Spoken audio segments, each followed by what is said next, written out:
Greetings to those of you who are tuning in via our YouTube channel. Thanks for listening in. And once again, good morning to everybody on this beautiful, beautiful day here on Magic Mountain. And another hello also to those of you who may be around campus watching on our live stream.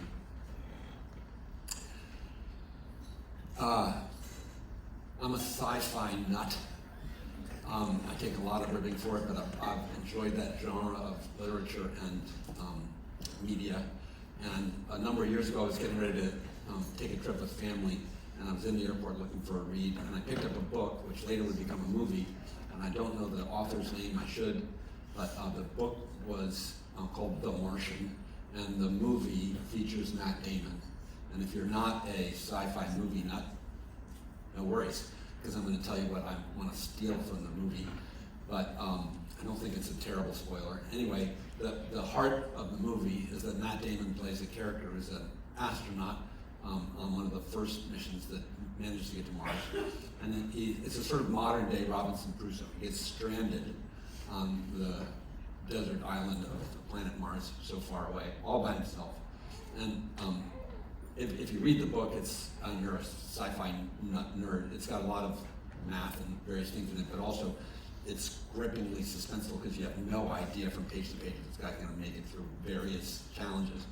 And one of them is he's likely to starve to death before there's any possibility for him to be rescued whatsoever. And so by the convenience of the circumstances of the story, the author gets to make those things happen.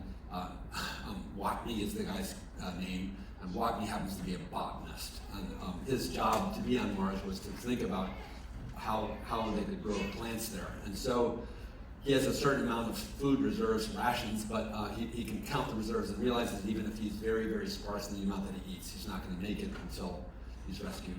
And then he finds a Thanksgiving meal stored for the whole team that would have been with him, and in it are potatoes. And the potatoes are whole potatoes, not powdered mash. I'm not sure why, but of course for the benefit of the story. So since there are actually potatoes there, he goes out and he ingeniously conjures soil together. He makes soil, and of course the Martian soil is horribly non-organic, but he figures out a way.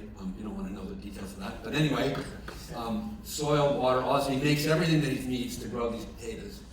And then he's about busying himself, taking care of other things, like trying to communicate back and all that stuff. And so one day in the life of this guy on Mars, he comes into his habitat, and there is, across this plain of dirt that he has been carefully tending, one tiny little shoot of green.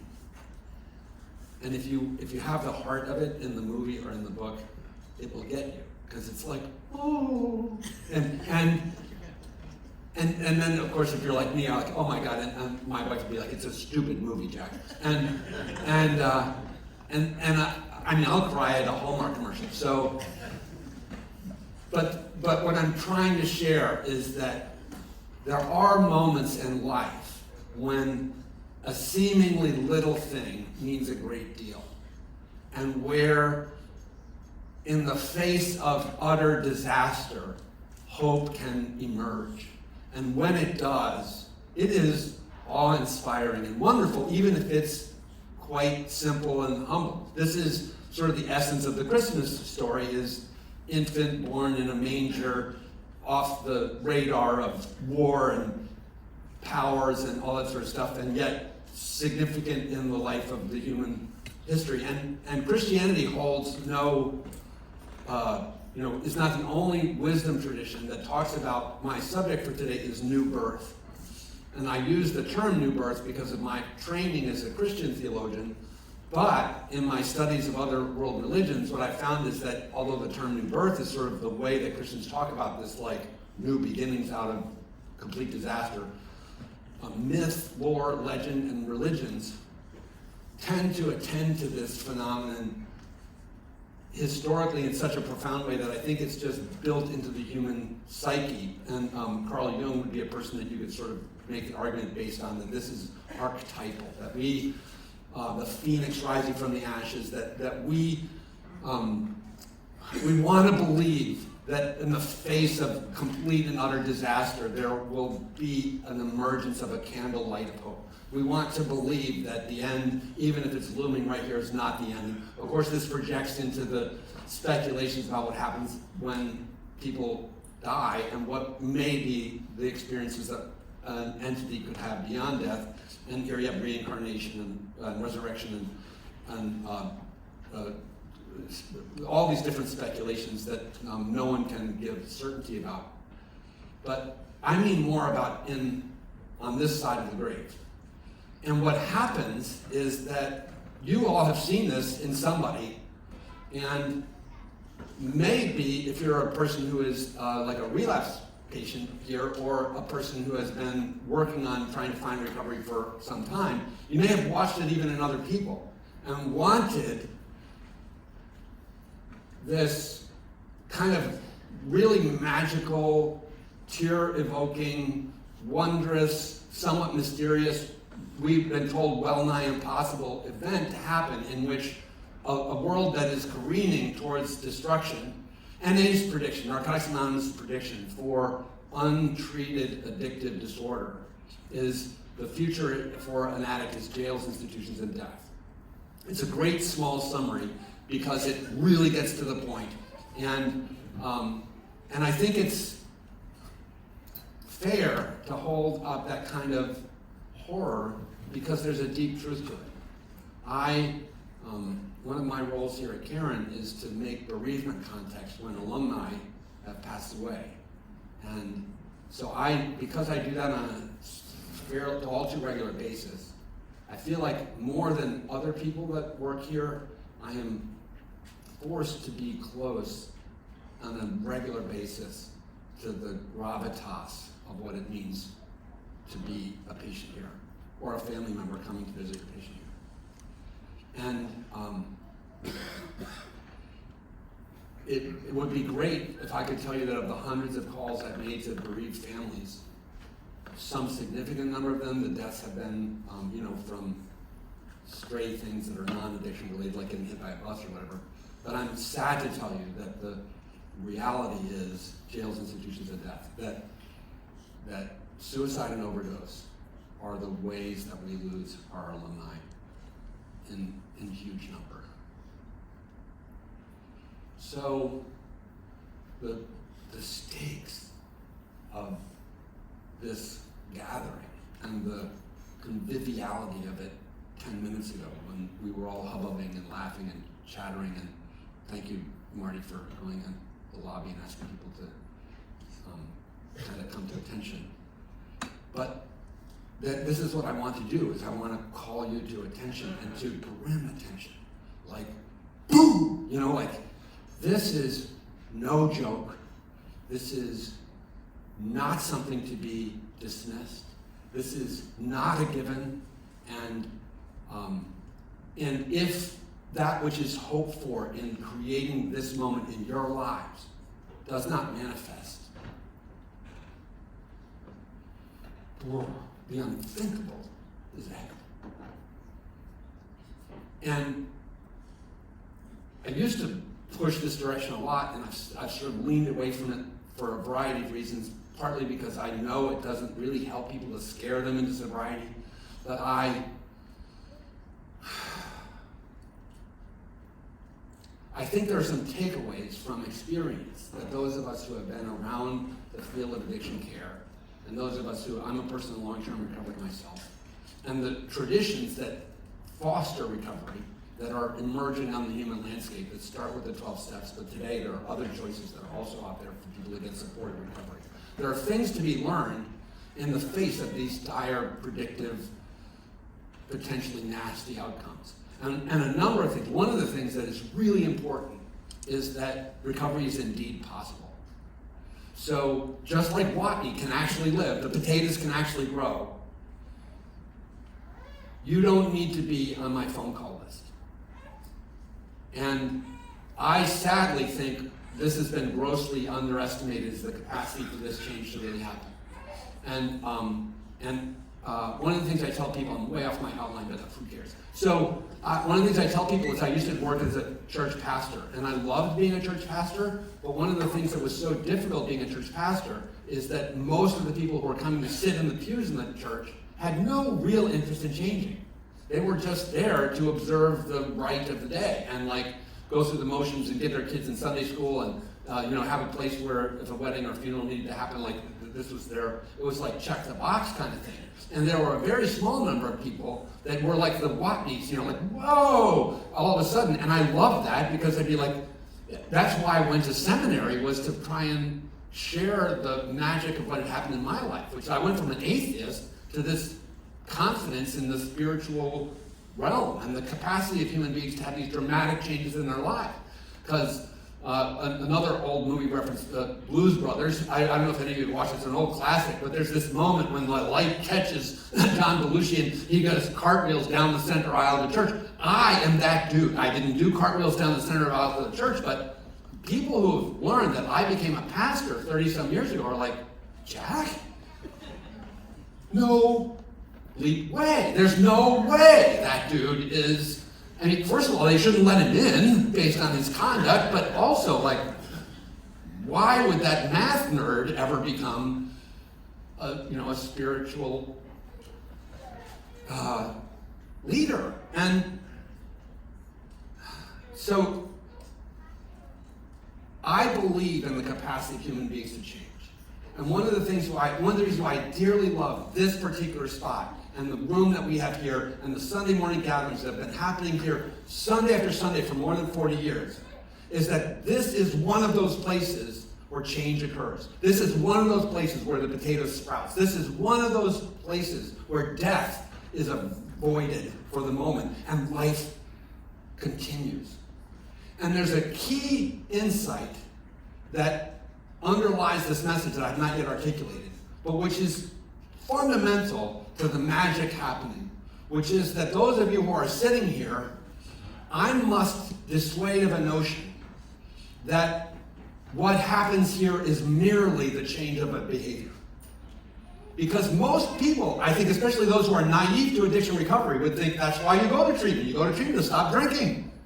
You go to treatment to stop shooting dope. You go to treatment to start, snorting cocaine or smoking it or shooting heroin or, whatever, however the wristband gets on your wrist of being a patient here, there's the behavior that's associated with it, which earns you the diagnosis that the insurance company warrants for the payment for the treatment. And obviously, I was taught in AA, that's the littlest, biggest thing. I obviously need to stop drinking. But what facilitates the capacity for me to continue to not drink one day at a time in a perpetuating cycle is not restricting the notion of change to that alone. I must be willing to see and allow my whole attitude and outlook on life to change. I must be willing to understand that and sorry to trigger people, but the tinkle of the scotch on the ice cubes was the tip of an iceberg. And that was the outcome of prior woundedness. It was the result of all these sort of stressors. I remember hearing a person lecture once, many, many years ago. Before I even got sober, I was in a treatment center. That's a bad sign. And but I was a family member. That's another bad sign. And this person drew all these things on the board of a person's problems in their life. They had money problems, they had relationship problems, they had legal problems, they had various other problems. And one of the problems on the board was the alcohol and drugs. And the presenter, this lovely man named Breck, who I asked to be my sponsor and turned me down, but Breck pointed to that and he said, most of you think you need the drinking because of all these problems. So, but the truth is, if you can erase the drinking, all these problems will be viewed differently in your life.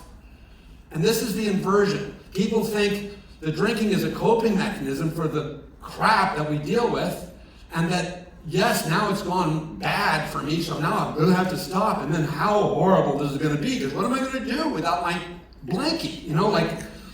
What am I going to do how am I going to live without this thing? And that's where this turn is so magically important. is that the answer to that is to become different. To become other than you were. You have to be different than you were in order to not need the what do they call it? Passing, right? The pacifier. There is a wholesale transformation of the individual which emerges in the beginnings of recovery. Does it happen overnight? Rarely. In fact, I've never seen true sobriety manifest in a way that I and others in this room I know would think of as like, there's something that you see when you see a person in long-term sobriety that is not like headed for return to use, but is like solidly in the game of long-term sobriety. That is remarkably attractive to those who are wanting to no longer drink and die.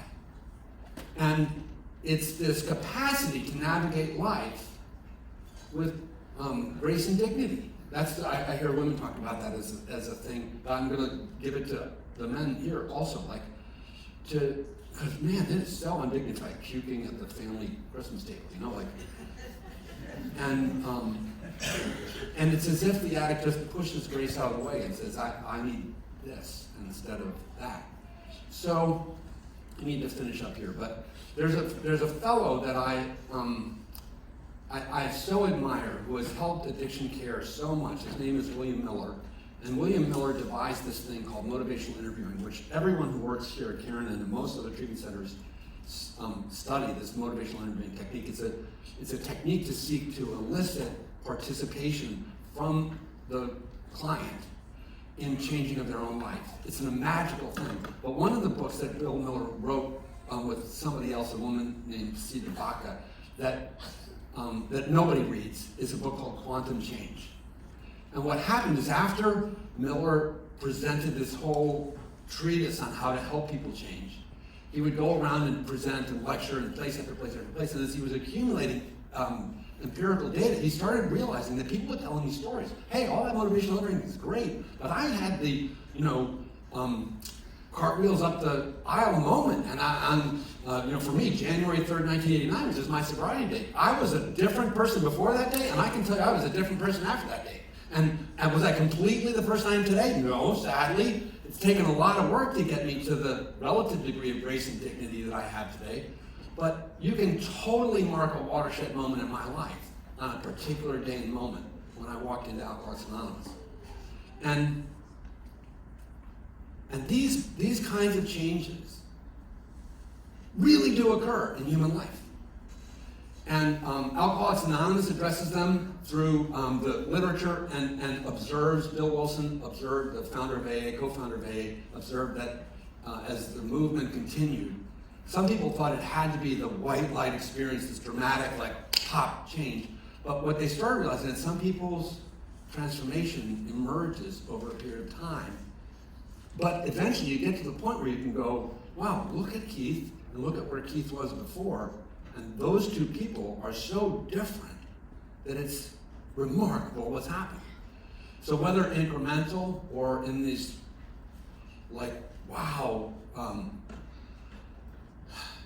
new birth is the agenda, not simply not drinking. The transformation of the human soul, the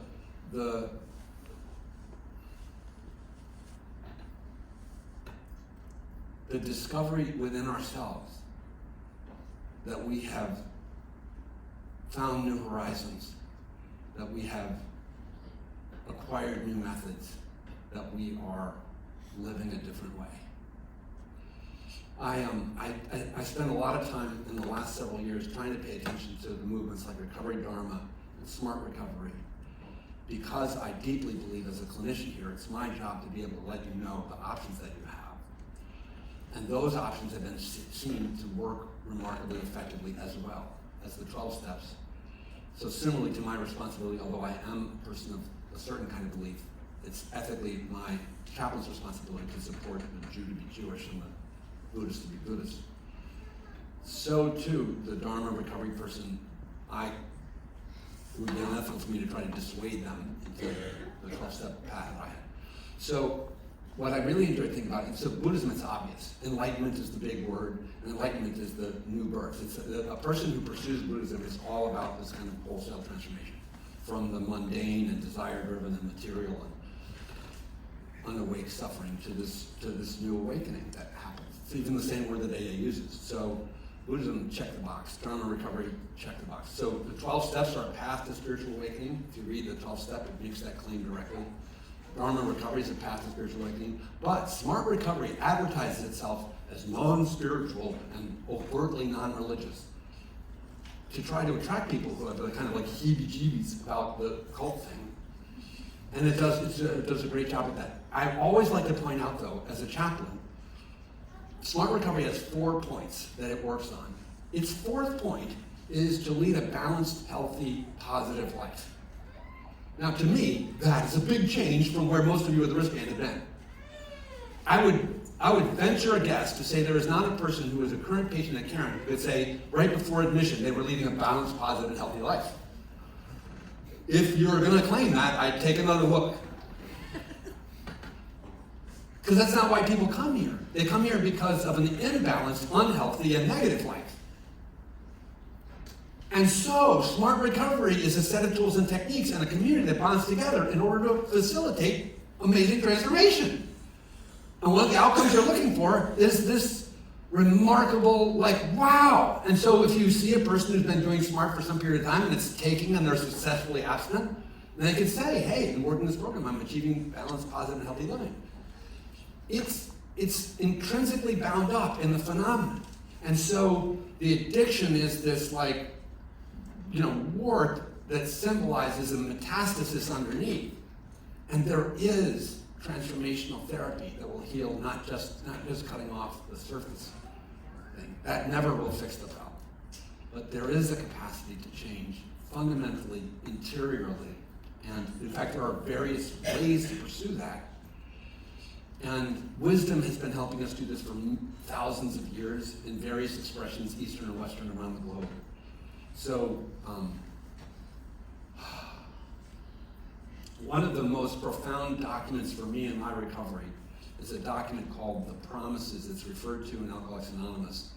And if you look at the recovery literature, all of the recovery programs exhibit all kinds of hope and promise.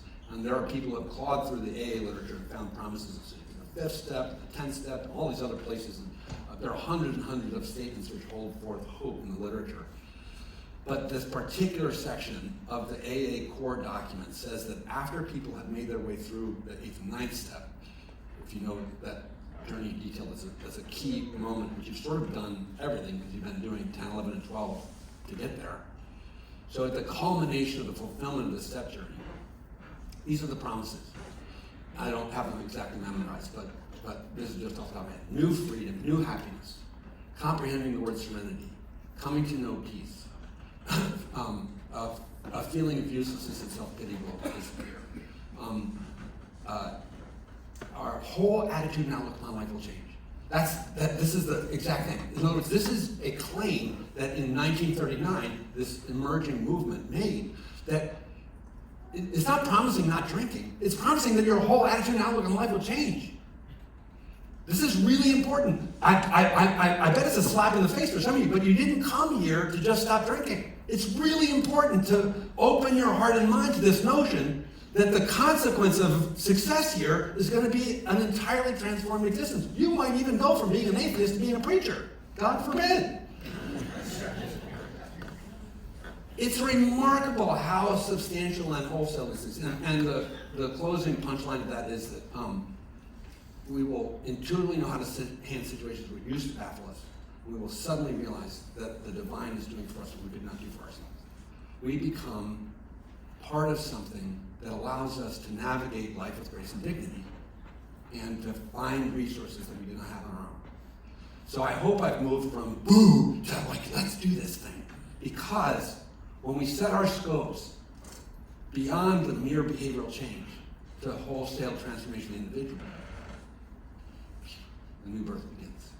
The close of the movie is really cute. You look down and you see this pebble field, and you see this one little shoot. And you realize that Watney's back on Earth, and you sort of knew this was coming. But that new birth is he's sitting on a park bench, and there's a little shoot. He'll never look at the new shoot of grass with a non-naive thing. So I'm looking out here and I'm having that Watney experience. You're all like, and I pray that you are. I hope that you will find this magical transformational experience that happens here every day. God bless. Thanks.